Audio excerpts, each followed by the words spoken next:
Merci de cette présentation qui était très stimulante, hein, parce qu'à la fois elle nous ramène aux origines, au XIXe siècle, que je connais mal, parce que je suis vraiment un historien du XXe siècle, et au très contemporain, hein, à l'actuel. Et ça pose un peu la question de qu'est-ce que c'est, comment est-ce qu'on peut aborder cette question de l'autogestion? Est-ce qu'on peut l'aborder comme, au fond, une histoire très ancienne qui s'enracine dans une volonté presque immémorielle des êtres humains de se gouverner eux-mêmes, d'être individuellement et collectivement responsables de leur propre destinée, de secouer le joug des dominations et des hiérarchies, et de se projeter vers une société à la fois égalitaire et libre. Un certain nombre de théoriciens de l'autogestion, je reviendrai bien sûr sur le mot, hein, en complétant ce que vous avez très bien dit. Dans les années 70, on resituait l'histoire de l'autogestion dans un temps extrêmement long, s'intéressant aux premières sociétés humaines, aux démocraties, à la démocratie grecque, et puis au Moyen-Âge, aux communes libres, aux sociétés sans État. Donc il y a un imaginaire d'une histoire très longue de l'autogestion. Et puis, il y a aussi un temps, je dirais, moyen, celui que vous avez indiqué, celui de la révolution industrielle du XIXe siècle, jusqu'à aujourd'hui, avec l'idée qu'au fond, dans cette idée d'autogestion, il y a l'esprit, l'aspiration fondamentale du prolétariat industriel, pour renverser ces formes nouvelles de domination, un peu comme si une société autogérée serait l'horizon d'attente du mouvement ouvrier, ou l'autre nom finalement du mouvement ouvrier, libertaire, on le voit assez facilement, mais aussi d'un marxisme qui verrait dans le dépérissement de l'État, la gestion de l'économie et de la société par les producteurs associés, la fin de la société socialiste. Mais dans tous ces exemples, le terme d'autogestion ne figure pas. Alors, on peut dire, c'est pas important, qu'au fond, ce qui compte, c'est moins le mot que le contenu. En réalité, un mot en histoire, il a son importance. Si à un moment, un mot nouveau, un néologisme cristallise autour de lui quelque chose, ça veut dire qu'il remplit une fonction nouvelle. On n'utilise pas un mot ancien. Donc il y a une raison qu'il faut essayer de creuser pour cela. Et dans le cas de l'autogestion, le fait que ce mot nouveau, on va y revenir, soit devenu dans les années 70, disons les grandes années 70, 60 surtout les années 70, début des années 80, on va le voir, mais surtout disons la décennie 68-78. Un mot qui a cristallisé autour de lui, fédéré des forces extrêmement importantes, non pas marginales, mais pratiquement à des moments divers, toutes les forces politiques, sociales, syndicales, associatives qui se réclamaient de la gauche se sont à un moment ou à un autre réclamées de l'autogestion. On va le voir avec des nuances chronologiques importantes. Ou en tout cas, ont eu à se situer par rapport à ce mot ou ce mot d'ordre. Et c'est pour ça qu'il me paraît légitime de parler d'un moment autogestionnaire dans ces années, ces longues années 70. Je prends un exemple, un ouvrage de quelqu'un qui maintenant pense autrement, si j'ose dire, sur la société, Pierre Rosanvallon, en 1976, publié un ouvrage qui s'appelle « L'âge de l'autogestion », dans lequel il expliquait que l'autogestion était appelé à prendre le relais de ce qui autrefois avait été le rôle de la démocratie et du socialisme. C'est dire l'importance donnée dans un certain nombre de milieux en France. On va parler aussi de cette question de la circulation internationale de cette question de l'autogestion, de cette notion. Alors, si on en revient au début du mot, le mot d'autogestion, vous l'avez dit, est apparu dans la langue française au début des années 50. La première datation que j'ai pu trouver, c'est janvier 1953, dans un... et ça c'est beaucoup plus important, c'est la création de traducteurs, de publications yougoslaves à destination du public français, du public francophone, d'un terme, alors vous excuserez pour les slavisants dans la salle, je lis donc samo upravljanje, c'est-à-dire la gestion par soi-même.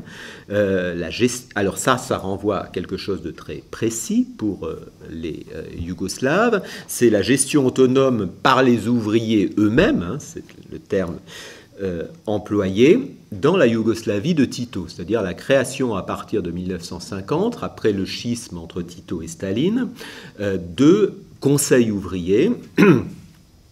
Et donc, le terme utilisé par les Yougoslaves, c'était celui-ci.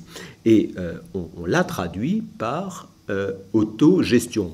Pas seulement, il y a des expressions concurrentes. On parle de gestion ouvrière, on parle de self-government des producteurs pendant un moment. Et puis, au bout de quelques années, dans les années 60, ça se stabilise autour de fin des années 50, autour de 1960, c'est bien stabilisé autour d'autogestion. Alors, je ne parlerai pas de ce qu'a été réellement, sauf si on peut en discuter, ces mesures de Tito au lendemain de la rupture avec Staline, mais la signification première de cette prise de cette décision de rompre avec le modèle soviétique antérieur que les Yougoslaves avaient appliqué avec zèle au lendemain de leur arrivée au pouvoir, c'est de mettre en évidence l'échec du socialisme dit réel, où bureaucratie et étatisme auraient confisqué le pouvoir politique et économique à la classe ouvrière, et il s'agirait de rendre ce pouvoir politique économique aux ouvriers par le biais de conseils ouvriers, de décentralisation économique. En réalité, il s'agit très largement, d'après les études sur cette question de la Yougoslavie, d'une réponse d'urgence largement improvisée et chaotique à la crise ouverte par le schisme avec Yougoslave et le blocus des pays frères. En gros, l'autogestion sert d'abord à mobiliser les ouvriers face à la menace extérieure et aussi à reconstruire un pays dévasté et à l'industrialiser. Et cette autogestion, qui est mise en place par des hommes formés à l'école du stalinisme, ne peut être légitimée dans le discours que par le recours au texte sacré du communisme. Les Tito, Kardelj, ses principaux théoriciens se réclament toujours de Marx et de Lénine, mais avec malgré tout l'idée que l'usine aux ouvriers, c'est aussi un peu un retour aux sources du mouvement ouvrier. Hein. Daniel Guérin disait ils lisent discrètement Proudhon, bon, sans faire trop de bruit. Alors, je ne sais pas s'ils ont réellement lu discrètement ou pas Proudhon. Ce qui est sûr, c'est que les soviétiques, dans un premier temps, puis les Chinois, ont dénoncé l'anarcho-syndicalisme de Tito et de sa clique, qui est à la fois une dérive vers l'anarchisme, l'utopie absurde, et en même temps qui est censé préparer le rétablissement du capitalisme. C'est cette double critique du socialisme d'État à l'égard de l'autogestion yougoslave qui est originelle.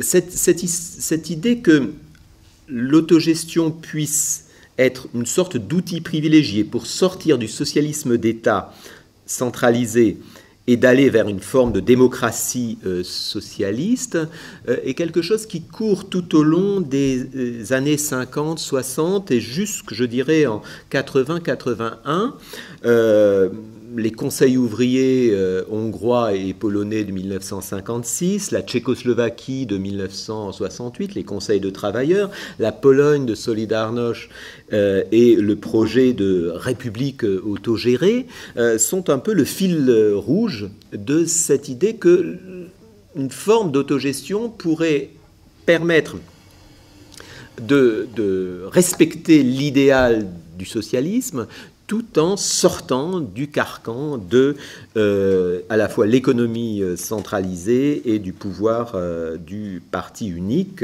réintroduire de la démocratie économique et politique sur fond de socialisme. Alors il y a eu beaucoup de malentendus, pour reprendre les termes de Pierre Grémion, d'intellectuels français regardant avec leur grille de lecture la situation des pays socialistes, mais il y a, je crois, quelque chose ici à prendre en compte. L'autogestion yougoslave souffre aussi du péché originel, j'allais dire, d'avoir été octroyé du sommet de l'État, puisque on n'est pas du tout dans la perspective des travailleurs prenant en main leurs propres usines spontanément. C'est véritablement une structure imposée et décidée d'en haut par un parti qui n'a pas du tout renoncé au monopole du pouvoir. Mais c'est une expérience, pour reprendre terminologie, qui a deux avantages. Le premier, c'est d'évoluer. Elle se transforme dans le temps, des années 50 aux années 80. Et deuxièmement, c'est de fournir aux observateurs, sympathisants, sociologues, journalistes, économistes, militants, un terrain d'observation unique à cette échelle, de voir qu'est-ce qui se passe en Yougoslavie. Deuxième signification sur laquelle je reviendrai pas dans l'exposé préliminaire, c'est que la Yougoslavie est un pays socialiste, pays de l'Est, mais c'est aussi un pays du Sud, c'est-à-dire un pays en voie de un pays sous-industrialisé. Et il y a dans autogestion, et je pense ici au travail d'un sociologue qui s'appelait Albert Meister, qui a été l'un des principaux diffuseurs d'analyse sociologique sur l'autogestion yougoslave en 1964, autogestion et socialisme, l'expérience yougoslave, qui a beaucoup marqué les lecteurs de l'époque, et dans lesquels il dit que l'idéal autogestionnaire ou l'idéologie autogestionnaire aurait contribué aussi à mobiliser les énergies, à limiter la consommation immédiate, de manière à permettre l'accumulation du capital, c'est-à-dire de favoriser le développement économique.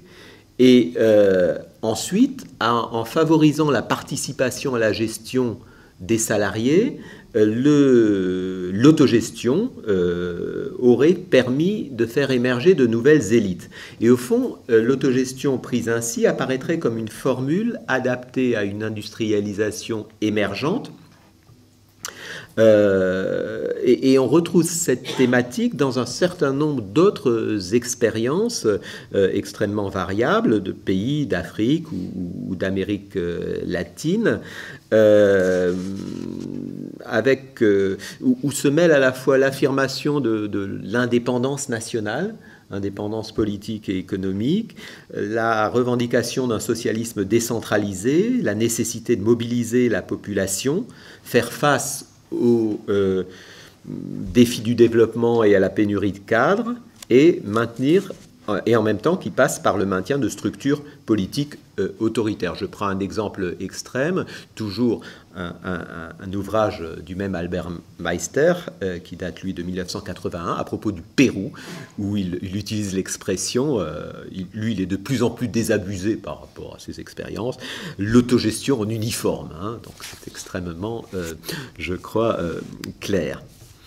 Mais en tout cas, directement ou indirectement, et notamment du côté yougoslave, avec une volonté explicite de diffuser, non, n'appelle pas ça un modèle, mais en tout cas une expérience, pour des raisons clairement politiques, d'échapper dans un premier temps à l'isolement, de s'imposer ensuite comme une sorte de leader des non-alignés, d'une autre voie au socialisme. il y a une diffusion par des canaux divers dont on pourrait reparler de ce modèle autogestionnaire. Alors la question qui se pose, c'est comment est-ce que ce modèle, ou cette expérience très différente, qui n'a pas grand-chose à voir avec les économies développées de l'Europe de l'Ouest et de la France, a pu finalement attirer autant au point de devenir le nom d'un autre socialisme. Alors, il y a d'abord la fascination pour la Yougoslavie. Ça, c'est une réalité qui passe par le défi lancé à Staline, le prestige de Tito face aux nazis, et puis cette idée que quelque chose sur cette terre d'expérience est en train de fonctionner, de s'inventer. Alors, des militants, des journalistes, des délégations officielles viennent observer sur le terrain comment ça fonctionne concrètement. Et il faudrait peut-être ajouter le fait que le relatif libéralisme politique de la Yougoslavie du Tito permet aussi à un certain nombre d'intellectuels critiques de la gauche ou de la nouvelle gauche internationale, depuis Marcuse à Henri Lefebvre, Lelio Basso, Goldman, Serge Mallet, Habermas, etc., viennent régulièrement sur l'île de Korčula, sur la côte d'Alma, discuter, débattre librement des perspectives d'un autre socialisme autour du groupe de la revue Praxis, celle d'un socialisme, une lecture humaniste, voire libertaire de Marx, et qui permet aussi de faire redécouvrir chez ceux qui s'intéressent à cette expérience et à ces idées, les utopies, on en a parlé, associationnistes, mutuellistes, fédéralistes, syndicalistes révolutionnaires, etc. Ce qu'elles ont de commun aussi, c'est de replacer la problématique de l'aliénation au cœur du questionnement. Moins l'exploitation que l'aliénation, moins la propriété que le pouvoir. Et toutes ces réflexions qui circulent dans ces années 50 et surtout jusqu'au milieu des années 60, ça ne se cristallise pas encore véritablement. On a à la fois des études empiriques, des études de cas, et en même temps des réinterprétations de l'histoire du mouvement ouvrier, depuis la Commune de Paris, en passant par les conseils ouvriers. Réhabilitation d'une tradition un peu dominée par le poids du stalinisme. Et ça permet, autour de cette question de l'aliénation et de la réhabilitation d'une tradition dominée, des rapprochements assez surprenants entre marxistes critiques, conseillistes, trotskistes, libertaires et chrétiens de gauche. On reparlera de l'importance du courant chrétien.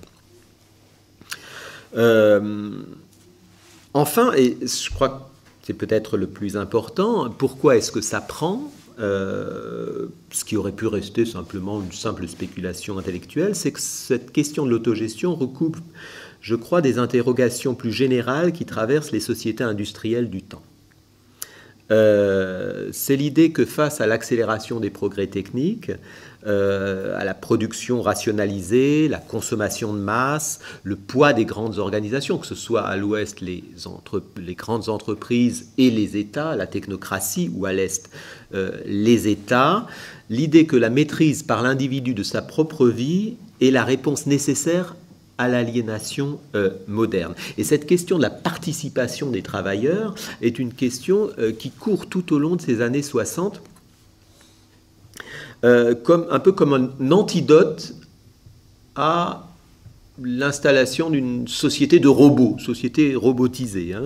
Et au fond, les besoins matériels seraient satisfaits, et maintenant il y aurait place pour des besoins plus qualitatifs, d'autant que les progrès techniques exigent des travailleurs mieux formés et capables d'initiative. Donc on a cette double dimension. Alors ça, c'est pas spécifiquement, j'allais dire, de gauche. On retrouve ces interrogations du côté des franges modernistes du patronat, du côté du catholicisme social. Mais à gauche, ça réinterroge l'approche de la révolution, ou plutôt, ça permet de se poser autrement la question réforme ou révolution. Et dès avant 1968, les premières formulations de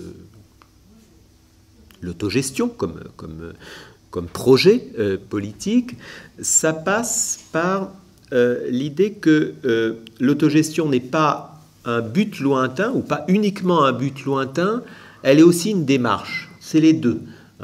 Henri Lefebvre, le philosophe Henri Lefebvre, disait dans le premier numéro de la première revue qui porte le titre d'autogestion, en 1966, l'autogestion, elle est la voie et l'issue.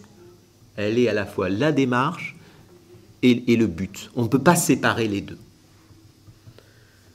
On pourrait aussi intégrer ici les apports plus spécifiques, les réflexions de quelqu'un comme Serge Mallet, qui était un sociologue du travail et journaliste, et qui, lui, s'est intéressé à ce qu'il a baptisé la nouvelle classe ouvrière, c'est-à-dire les techniciens, les ouvriers hautement qualifiés des industries de pointe, en qui il voyait la possibilité d'un nouvel acteur révolutionnaire qui chercherait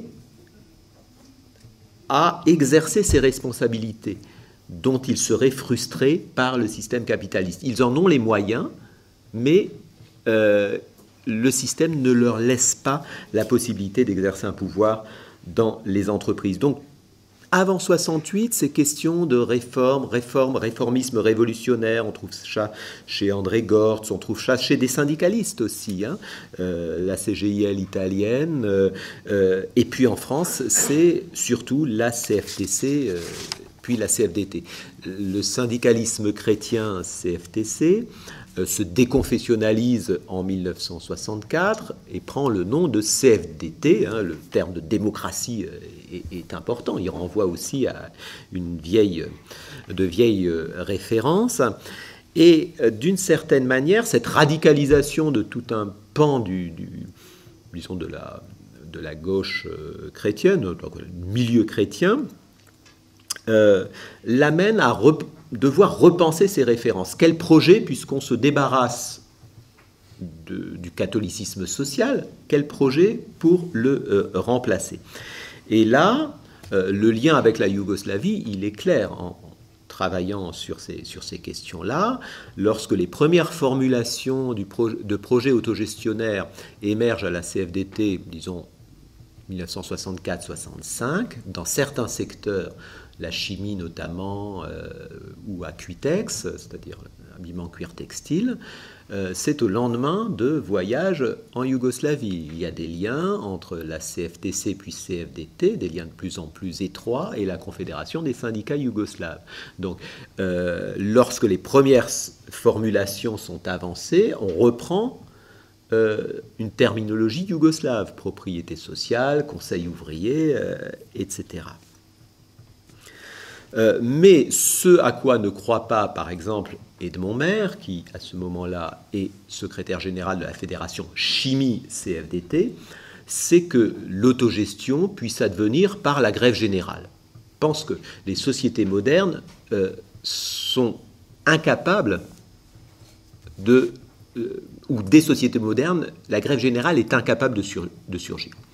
Et que donc, pour faire transformer en profondeur les structures, il faut en passer par la voie électorale, par la conquête politique du pouvoir, et ensuite diffuser le pouvoir aux salariés, et le faire de manière progressive, de manière à ne pas briser les ressorts de l'expansion. On est dans une économie ouverte, et ça, ce discours est déjà extrêmement prégnant dans les années 60, on est dans une économie ouverte, et toute brutalisation, j'allais dire, de cette économie nous amènerait à la pénurie et peut-être à la dictature. Or, en mai 68, tout ça explose.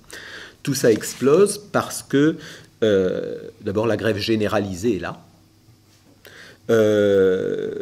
Et c'est le 16 mai 1968 que la CFDT, non pas une fraction, mais sa direction, là on a un cas assez proche, celui de la Yougoslavie, lance d'en haut le mot d'ordre d'autogestion.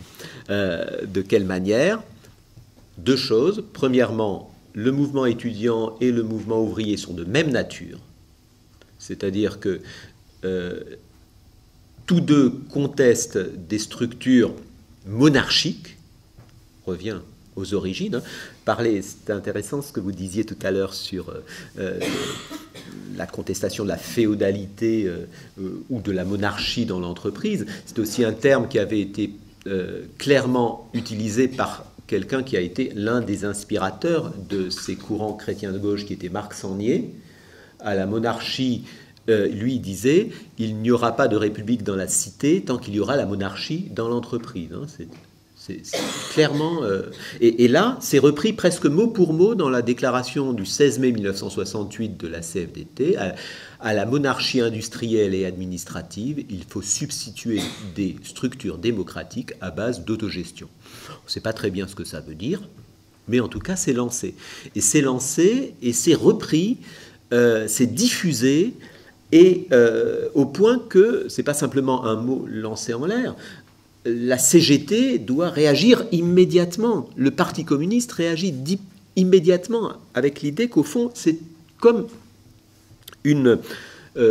c'est autre chose qui est en train de se mettre en place avec une conjonction entre le gauchisme en ébullition, l'anarchisme, disait, la CFDT, la gauche non communiste, le PSU surtout, visant à écarter le Parti communiste de l'accession au pouvoir.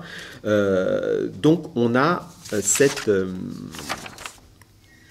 entrée-là. Et à partir de ce mois de mai 1968, le terme d'autogestion, la référence autogestionnaire, elle est en train, très très vite, elle entre et elle enfle et elle atteint la CFDT, le PSU, le Parti socialiste, même la Convention des institutions républicaines de François Mitterrand s'intéresse, avant le congrès d'Épinay, à l'autogestion. Guy Mollet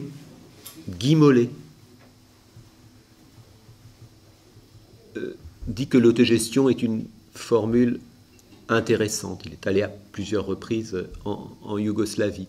Donc, déjà, mais on ne va pas trop loin, parce que c'est une piste intéressante, mais il faut faire attention. Il faut aller doucement. On ne sait pas qu'est-ce que ça veut dire. D'abord, en Yougoslavie, ça ne marche pas très bien. Donc, il faut creuser. Mais on s'y intéresse de plus en plus. Pourquoi ? Au point que, pour la CFDT en 1970, pour le PSU en 1972, pour le PS en 1972 et surtout après les assises du socialisme, c'est-à-dire l'arrivée de militants CFDT, de militants venus d'associations, de militants PSU au PS, en 1975, ces organisations se dotent d'un programme qui se veut fondé sur l'autogestion. Pourquoi ? Alors, si on regarde un peu ces différents programmes, disons la première moitié des années 70, qu'est-ce qu'on voit ? On voit une analyse du capitalisme qui évoque l'idée que le capitalisme moderne conditionne totalement tous les aspects de la vie du travailleur et du consommateur. Deuxièmement, qu'il y a une contradiction entre la révolution scientifique et technique en cours, l'accélération des progrès technologiques, l'adaptation continue nécessaire et les structures de la société et de l'entreprise qui sont des structures pyramidales et hiérarchisées. Donc, ce capitalisme ne va pas tenir. Dès avant 1973, 71, 72, 68, 69, 70, 71, 72, on a le thème de la crise du capitalisme. Le capitalisme ne va pas pouvoir tenir face à cette contradiction nouvelle entre l'état de la technologie, les exigences de la technologie et ses structures archaïques. Le Parti communiste, mais il n'est pas le seul, dénonce l'absurdité d'un mot creux, parce que derrière ce mot creux, il y voit la récupération de ses aspirations par le management moderne. Et les autogestionnaires sont obligés de constamment préciser que l'autogestion n'est pas une forme particulière de gestion des entreprises, elle est un système opposé au capitalisme, elle suppose l'appropriation de la propriété privée des moyens de production, elle suppose aussi une planification démocratique, elle est bien un socialisme, mais un socialisme moderne. Hein. L'affiche de la CFDT disait « le socialisme de notre temps ». Pour reprendre aussi une image qui court dans ces textes-là, c'est l'image inversée du capitalisme moderne. À l'extension de la marchandise, ça aussi c'est parmi ceux qui se réclament de l'autogestion, dans toute autre acception, il y a les situationnistes.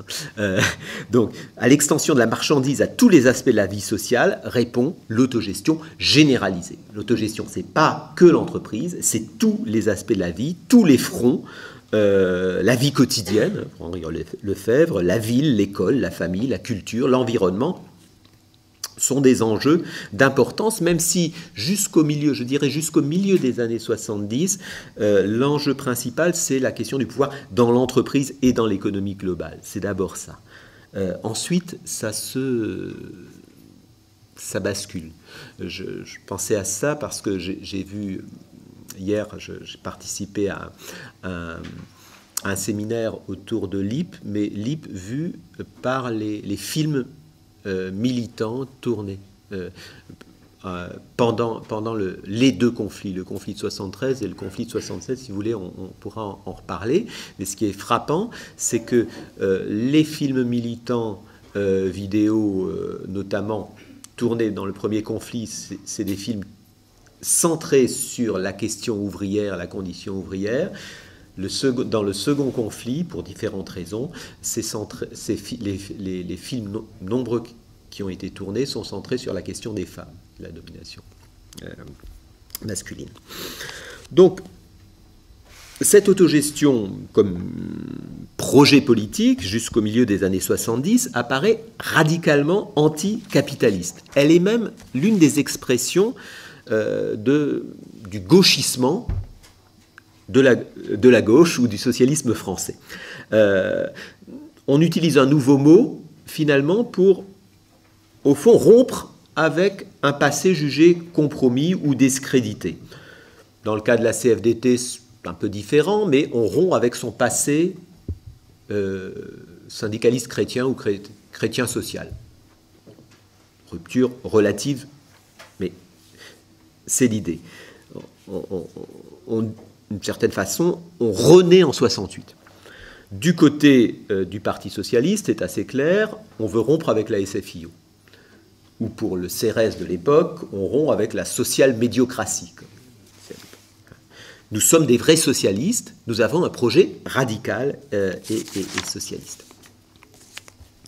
Mais aussi, deuxième avantage de cette référence, c'est de doter une gauche qui jusque-là était toujours définie négativement, la gauche non communiste, d'un projet qui se veut mobilisateur et positif, surtout à un moment où s'engagent les négociations avec le Parti communiste pour un programme commun de gouvernement.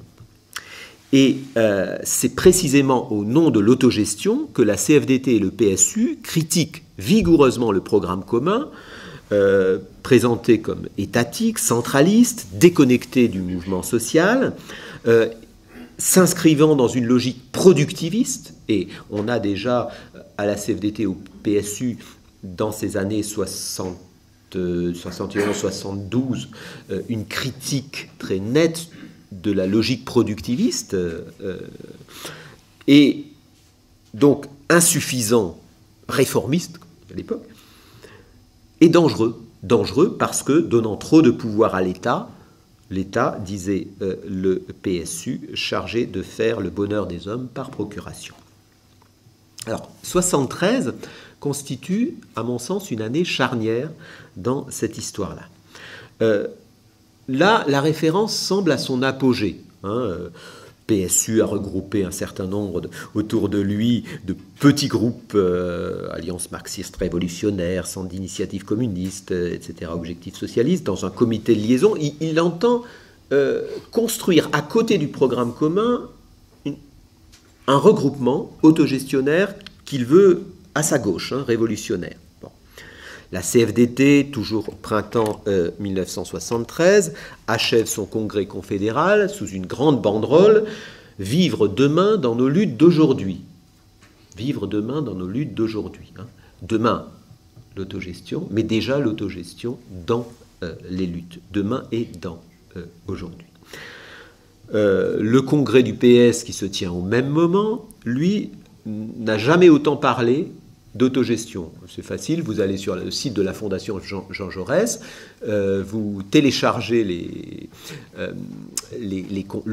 congrès et vous voyez que le nombre de références, d'occurrences à autogestion n'a jamais été aussi nombreux qu'au congrès de 1973, donc avant l'arrivée des rocardiens. Et puis, évidemment, 1973, c'est la grève de Lippe.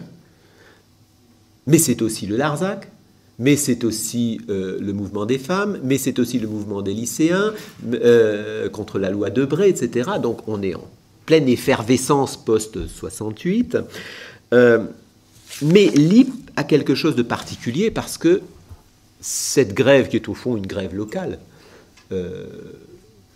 enracinée dans sa Franche-Comté, connaît un écho, je crois, sans exemple pour une grève locale. Écho national et écho international. Alors on disait, oui, autogestion. Là, je récupérais un livre aujourd'hui chez un collègue. Excusez-moi, ça me fait un peu loin de la...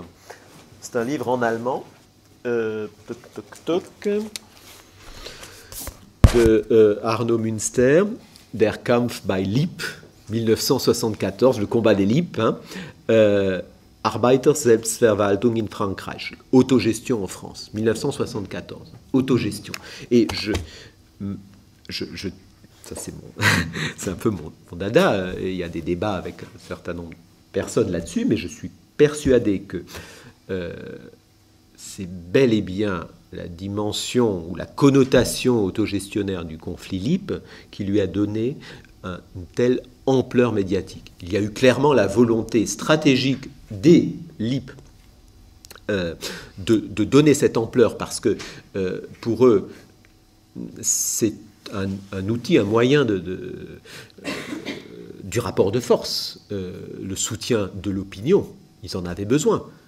Mais le paradoxe dans ce conflit-là, c'est qu'ils avaient besoin de ce rapport de force qui passe par la valorisation de la dimension autogestionnaire du conflit, tout en refusant de l'assumer, autodéfense, disent-ils, et non pas autogestion, et tout en mobilisant tout cet imaginaire autogestionnaire pour retrouver un patron.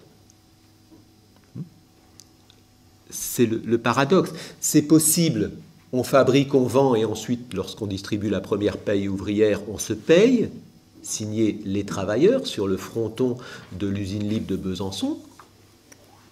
Oui, c'est possible.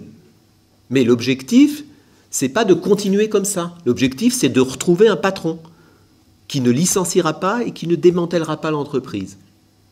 C'est bien ça. Et c'est cet objectif qui est atteint provisoirement en janvier 1974 avec les accords de Dole. Et toute l'énergie des Lippe, considérable, l'imagination au pouvoir, elle est mobilisée dans ce sens-là. Mais en même temps, elle mobilise un imaginaire autogestionnaire. au service de la reprise par un patron. Donc ça, c'est, je pense, quelque chose dont on pourra parler. D'autant que, puisque le conflit repart en 1976 avec un nouveau dépôt de bilan, et comme vous l'avez très bien dit, souvent cette question de l'autogestion en acte, hein, des expériences d'autogestion, c'est dû à l'absence de patrons. Les entreprises récupérées sont des entreprises abandonnées.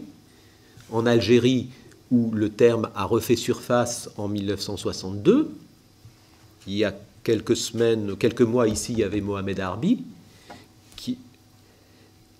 ce sont les biens vacants des colons. L'autogestion comme solution de dernier recours. Donc on a à la fois la projection utopique et puis la solution désespérée. Et dans le cas des LIP, c'est en 1977 qu'ils se décident à lancer des coopératives ouvrières de production, et c'est une solution du désespoir. Et c'est une solution désespérée et pour partie désespérante, parce que les LIP, pour partie, sont obligés de, malgré l'idée qui pourrait être enthousiasmante de construire soi-même ses emplois, ils sont obligés d'en passer par les fourches codines des exigences du gouvernement et aussi de licencier leurs propres camarades. Il y a 2 films qui sont parus en 2007 sur LIP, qui sont sortis en 2007. Celui de Rouault, que je pense qu'un certain nombre d'entre vous connaissent, Les LIP, l'imagination au pouvoir, et un film moins connu, celui de Thomas Favergent, qui s'appelle Fils de LIP. C'est un petit film peu diffusé d'un jeune cinéaste qui est le fils de 2 anciens salariés de LIP et qui est, lui, centré sur le second conflit et qui est extrêmement sombre, sa mère ayant été effectivement écartée des coopératives.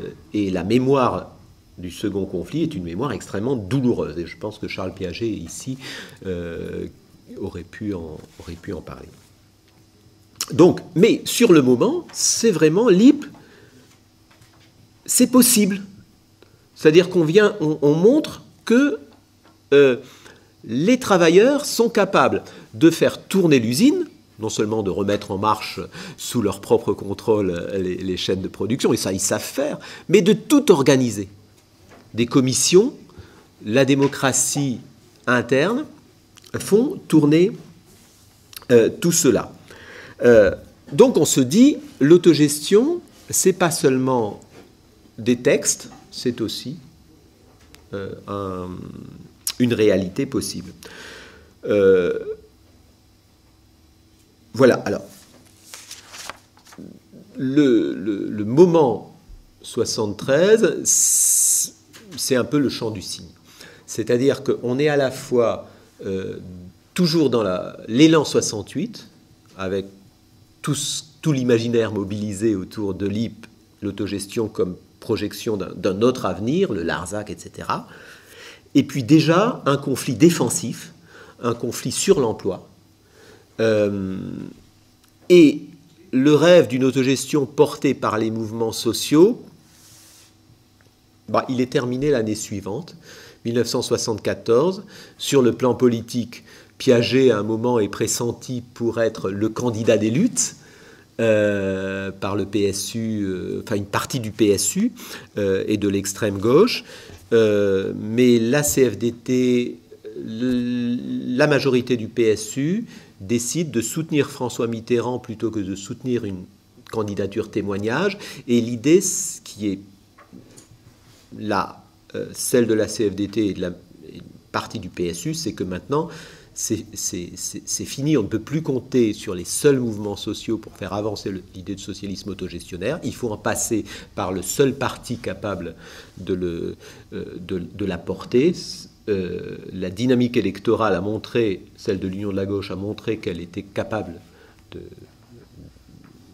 d'obtenir des succès. Il s'agit maintenant d'investir le Parti socialiste, de le transformer de l'intérieur et d'en faire un parti à la fois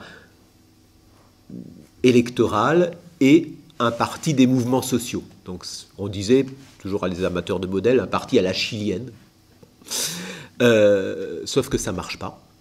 que Mitterrand accepte les nouveaux venus, mais avec l'idée que de toute manière, il a mis en place une machine à gagner et qu'il ne va pas en changer ni les structures, ni la stratégie, ni les alliances, ni quoi que ce soit, il accepte des renforts. Il accepte aussi que l'autogestion soit intégrée dans le programme, mais à titre d'idées. Bon, ça ne change pas profondément une culture politique. Les deux courants, j'ai été déjà suffisamment long, je vais aller simplement, deux courants semblaient plus porteurs d'une aspiration, alors si ça a un sens plus authentique, autogestionnaire au sein du Parti socialiste, mais ces deux courants qui se sont combattus, les rocardiens d'un côté et le CRS de l'autre. D'ailleurs avec des perméabilités, hein. Nombre de militants d'origine chrétienne militent soit au CRS, soit chez les rocardiens. Nombre de syndicalistes CFDT sont entrés soit au CRS, soit chez les rocardiens. Mais on voit assez vite un éloignement assez intéressant à partir du milieu des années 70. C'est-à-dire que du côté des rocardiens, l'autogestion, le socialisme autogestionnaire se transforme. La dimension sociétale apparaît plus importante que la dimension économique. On trouve, je pense ici à des ouvrages publiés notamment par Pierre Rosanvallon et Patrick Vivray dans 1976 et 1977. Ils entendent fonder sur l'autogestion ce qu'ils appellent une nouvelle culture politique par rapport à une culture dite qu'ils appellent social-étatiste de la gauche française.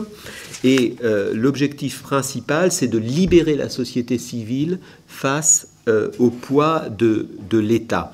L'État centralisé, l'État autoritaire qui étouffe les initiatives.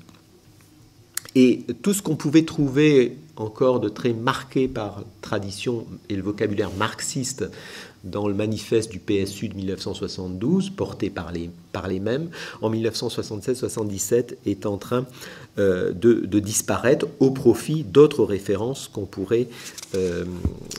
sur lesquelles on pourrait avancer. Du côté du CRS, là, ils dénoncent le détournement de sens de l'autogestion chez les rocardiens, mais eux-mêmes se réfèrent de moins en moins à l'autogestion et de plus en plus, on pourrait creuser ça, à l'État, à la nation et bientôt à la République. Et au fond, à la veille de l'élection de 1981, ni ces deux courants et encore moins la direction mitterrandienne n'en font plus un marqueur identitaire. D'autant moins que le Parti communiste, qui avait été longtemps l'adversaire de ce mot creux et dangereux, le reprend à son compte entre 1977 et 1979, parlant d'autogestion nationale. Difficile de savoir exactement de quoi il s'agit. Mais ce n'est pas seulement, je pense, ici une question de jeu d'appareil et de lutte partisane. On est bien dans ce contexte de disparition de la référence à l'autogestion, à un moment d'approfondissement de la crise économique, d'envolée du chômage, de stagnation des effectifs syndicaux, de recul de la conflictualité. C'est aussi la rupture de l'union de la gauche. C'est aussi la CFDT qui prend ses distances par rapport à l'illusion politique dont elle revient rapidement et se recentre sur, dit-elle, le syndicalisme, mais aussi en abandonnant assez vite, malgré un vocabulaire qui se réfère toujours à l'autogestion pendant quelques années, l'ambition d'une transformation sociale radicale. Donc cette espèce de chassé-croisé entre le Parti communiste d'un côté et la gauche autogestionnaire, finalement, fait que le terme a de moins en moins de signification en cette fin des années 70, début des années 80. Je terminerai par notre tout dernier point, je crois, qui contribue aussi à expliquer pendant un long moment alors l'éclipse, la disparition, l'épuisement, le prélude à la réincarnation, je ne sais pas comment, de l'autogestion. C'est aussi le fait que c'est précisément son succès même. Banalisation et succès, pas seulement politique, mais aussi, j'allais dire, idéologique. Au fond, ce qui avait les mises en garde dès 68 par des autogestionnaires eux-mêmes du risque de récupération de l'autogestion par le capitalisme semble se confirmer très tôt. Les expériences, l'importation du management participatif et toute la littérature qui l'accompagne, vous avez lu Boltanski, F. Chapelleau, Le Nouvel Esprit du capitalisme, se réfèrent à cette idée. Des patrons, des dirigeants patronaux disent qu'il faut, au fond, intégrer ce qu'il y a de plus fondamentalement juste dans la revendication autogestionnaire. François Sérac, président du CNPF, dit, au fond, moi je suis le premier autogestionnaire. Et un ouvrage théorique assez intéressant, publié en 1978 par un économiste français, un jeune, mais l'initiative vient de l'Institut de l'entreprise, qui est une organisation, un institut de recherche patronale. Le jeune économiste de l'époque s'appelle Henri Lepage. Il est très influencé par l'école de Chicago. Et son ouvrage s'appelle « Autogestion et capitalisme ». Et il essaye, lui, de montrer qu'il y a d'un côté les objectifs sociétaux de l'autogestion, la responsabilité, la convivialité, l'autonomie au travail, qui sont des objectifs louables, et de l'autre les moyens, c'est-à-dire ce qu'il appelle l'idéologie autogestionnaire, la propriété sociale, l'entreprise gérée par les travailleurs, qui irait au contraire de ces aspirations. Qu'au fond, le modèle, il étudie la Yougoslavie, il étudie les textes de la CFDT et du PSU, et il dit ça ne marche pas, c'est un modèle malthusien. On pourrait atteindre ces buts légitimes à moindre coût. Comment? Par la combinaison de l'innovation technologique d'un côté et libérer un capitalisme dynamique des entraves de l'État. Donc au fond, à un moment où ce qu'on a parfois baptisé, je suis réservé sur le terme, mais on pourra en discuter, la deuxième gauche, semblait délaisser les fins pour se concentrer sur les moyens. Ces fins, c'est la société socialiste autogestionnaire. Elle préfère, au fond, dans ces textes, se recentrer sur une démarche participative. Une deuxième droite, je dirais, néolibérale, elle prétend faire sienne les fins, une société conviviale et participative, mais en rejetant les moyens, l'autogestion socialiste. Donc, à la veille de la victoire socialiste de 1981, l'autogestion n'est déjà plus ce que Lucien Sfez appelait la pierre philosophale du socialisme démocratique, anticapitaliste et libertaire. Et au cours des années 80, les forces qui les avaient portées abandonnent la référence, le plus souvent discrètement, ne s'y réfèrent plus. Rocard ne parle plus que d'autonomie et plus d'autogestion. La CFDT parle d'une démarche participative et au milieu des années 80, Edmond Maire dit « Nous sommes maintenant au clair, l'autogestion ne peut pas en aucun cas être un modèle d'organisation de l'entreprise parce qu'il faut... tout le monde ne peut pas décider de tout. » Le PSU, il n'en reste plus grand-chose, il est moribond. Il s'accroche à son identité autogestionnaire parce que c'est ce qui, au fond, justifie son existence, mais il disparaît. Et finalement, qu'est-ce qui reste quelle force, entre guillemets, se réclame encore de l'autogestion à la fin des années 80? Plus grand monde. Les libertaires, les deux CNT, à ce moment-là, même la fédération anarchiste, qui ne l'avait pas accepté au début, mais qui... Hein, les dissidents de la CFDT, Sud, Solidaire, certains écologistes, et voilà, c'est à peu près tout. Donc l'autogestion retourne dans la deuxième moitié des années 80, et même un peu plus tôt, aux marges. Alors la question, c'est comment est-ce qu'elle peut en sortir ?